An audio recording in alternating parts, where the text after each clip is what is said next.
मी मी विवेक आशा लक्ष्मीकांत भीमनवार ईश्वर साक्ष शपथ घेतो की मी भारत आणि विधिवत स्थापित भारताच्या संविधानाप्रती श्रद्धा आणि पूर्ण निष्ठा बाळगेन. मी भारताची सार्वभौमता आणि एकता याचे रक्षण करीन.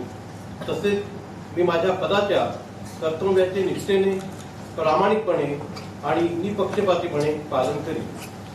मी विवेक आशा लक्ष्मीकांत भीमनवार ईश्वर साक्ष शपथ घेतो की महाराष्ट्र लोकसेवा आयोगाचा अध्यक्ष म्हणून जी बाब माझ्या विचारार्थ ठेवण्याची किंवा मला अवगत करण्याची अशी बाब मी माझी कर्तव्ये यथोचितपणे पार पाडण्यासाठी असे करणे अपेक्षित असल्याखेरीज ती मी अन्य कोणासही प्रत्यक्ष व अप्रत्यक्षपणे अवगत किंवा प्रगट करणार नाही.